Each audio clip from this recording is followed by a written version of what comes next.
কি ছিল সেই দলের প্রতিষ্ঠাতা? মাওলানা আবুল আলা মওদুদী বলতেন, এইভাবে প্রকাশ্য জনসভায় লাঠি উঁচিয়ে বলতেন, ও মোহাম্মদ কোন হ্যায়? আমার এই লাঠির যে শক্তি আছে, মৃত মোহাম্মদ রাসূলুল্লাহ সাল্লাল্লাহু আলাইহি ওয়াসাল্লামের সেই শক্তিটুকু নাই। এই হলো তাদের ইসলাম, এই হলো তাদের ধর্ম। যদি ধরেন আর ইতিহাস পিছনে যান, জামায়াত ইসলামী যে তথ্যের ভিত্তিতে রাজনীতি করে সেই তথ্যকে বলা হয় মওদুদিবাদ। মাওলানা আবুল আলা মওদুদী যে তথ্যের ভিত্তিতে রাজনীতি শুরু করেছিল তাকে বলা হয় ওয়াহাবিবাদ। 1756 থেকে 1786 খ্রিস্টাব্দ পর্যন্ত সৌদি আরবের মাটিতে এই মাওলানা আবু ওয়াহাব নজদি যে রাজনীতি শুরু করেছিলেন, আল্লাহ রাসূলকে অবমাননা রাজনীতি, যে রাজনীতি শুরু করেছিলেন সাহাবা একরামদের অবমাননা রাজনীতি, সমস্ত 10,000 সাহাবীদের সমস্ত কবর তিনি ভেঙে চুরমার করে দিয়েছিলেন। এবং তিনি একই কথা বলতেন যে মুহাম্মদুর রাসূলুল্লাহ এবং তার সাহাবী যারা মারা গেছেন তাদের ন্যূনতম শক্তি নাই, তাদের কোনো ক্ষমতা নাই, তাদের কোনো মর্যাদা নাই।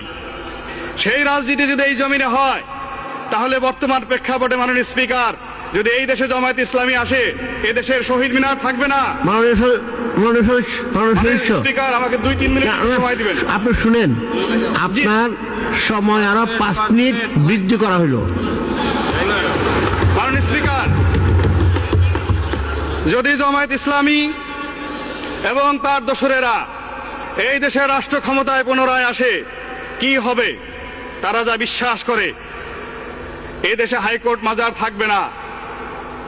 এই দেশে তারা প্রথম যে কাজ করবে, এই জিয়াউর রহমানের মাজার তারা নিজের হাতে ভেঙে ফেলবে সেই দিন। কেননা তারা বিশ্বাস করে মাজারে জিয়ারত করা হারাম। তারা শহীদ মিনার ভেঙে ফেলবে, তারা এই দেশের যত স্থাপনা আছে সমস্ত কিছু ভেঙে ফেলবে। তারা মুখে বলে ইসলাম, আর কর্মে তারা কি করে? তারা মৃত মানুষের কবর জিয়ারত করাকে মনে করে হারাম। আপনি দেখবেন জামায়াত ইসলামের মসজিদগুলোতে গিয়ে তারা নামাজ পড়ে, নামাজের পরে তারা মুনাজাত করে না। তারা মুনাজাত করাটাকে বেদাত মনে করে। তারা সফর করতে নিষেধ করে।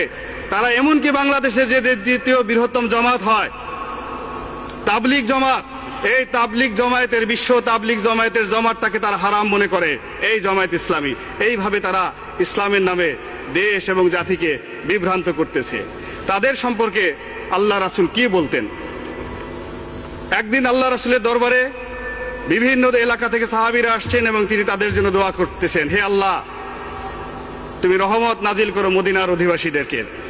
হে আল্লাহ, তুমি রহমত নাজিল করো ইয়ামেন দেশের লোকদের।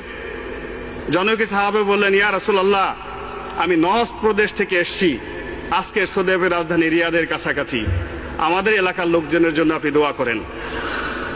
আল্লাহ রাসূল দোয়া করলেন না। উনি আবার বললেন, আল্লাহ রাসূল দোয়া করলেন না। এরপর মুনাজাত শেষ হলে উনি বললেন, ইয়া রাসূলুল্লাহ, আমাদের অপরাধ কি? আপনি কেন নজদের অধিবাসীর জন্য দোয়া করলেন না?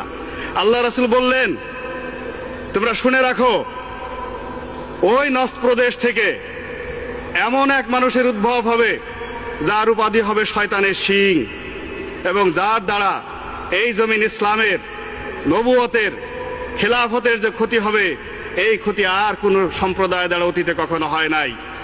বিভিন্ন মুফাসসিরিনে কেরাম, ওলামায়ে ইকরাম তাদের তাফসিরে বলেছেন, ওই শয়তানের শিং বলতে যে লোকটিকে আল্লাহ রাসূল বুঝিয়েছেন সেই হলো মাওলানা আবু ওয়াহাব নজদি। সেই আবু ওয়াহাব নজদির মতবাদী এই দেশে জামায়াত ইসলামী প্রচার করতেছে।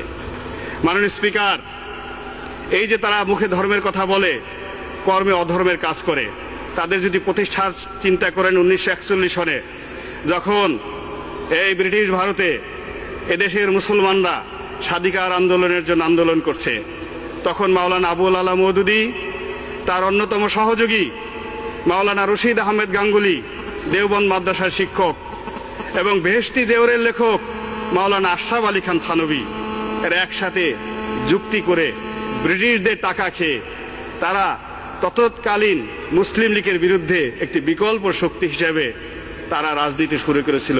সেই রাজনীতির বিষ বাষ্প আর সারা বাংলাদেশের ঘরে ঘরে ছড়িয়ে পড়েছে। আল্লাহ জানতেন, মহান আল্লাহ রাব্বুল আলামিন জানতেন, এই জমিনে জামায়াত ইসলামীর মতো দলের আবির্ভাব হবে যারা ইসলামকে ক্ষতি করবে, যারা তার রাসূলকে অনুসরণ না করে তাকে অপমানিত করবে। অথবা ইসলামের মূল আকীদায় আল্লাহ রাসূলের বিরুদ্ধে কোনো টু শব্দটি করা যাবে না, এবং তার প্রত্যেকটি কথা মুসলমানদের ঈমানের প্রধান অঙ্গ, সেটা অক্ষরে অক্ষরে পালন করার জন্য। এই জামায়াত ইসলামী তাদের কর্মকাণ্ড সম্পর্কে আল্লাহ কি বলেছেন, সূরা নিসার 65 নম্বর আয়াতে আল্লাহ কি বলেছেন, আমি সেই কথাটি আপনাকে বলতে চাই মাননীয় স্পিকার। আল্লাহ বলেন, ফালা ওয়া রাব্বিকা লা ইউমিনুনা হাত্তা ইউহাক্কিমুকা ফিমা শাজারা বাইনাহুম সুম্মা লা ইয়াজিদু ফিহি আনফুসিহিম হারাজান মিম্মা ওয়াকাযাইতা ওয়া ইউসাল্লিমু তাসলিমা। আল্লাহ বলেন, তোমরা যতক্ষণ পর্যন্ত তোমাদের ব্যক্তিগত জীবনে, সামাজিক জীবনে, রাজনৈতিক জীবনে, অর্থনৈতিক জীবনে, চিন্তা চেতনায়, কর্মে আমার রাসূলকে অনুসরণ করতে না পারবে, ততক্ষণ পর্যন্ত তোমরা মুমিন হতে পারবে না, মুসলমান হতে পারবে না। মাননীয় স্পিকার, এই আয়াতটি দ্বারাই বোঝা যায় যে জামায়াত ইসলামী বাংলাদেশে আসলে কি করছে, এবং তাদের ধর্ম এবং তাদের মতবাদ সম্পর্কে এদেশের মুসলমানদের উপরে আমি দায়িত্ব দিলাম, তারা এই বিচার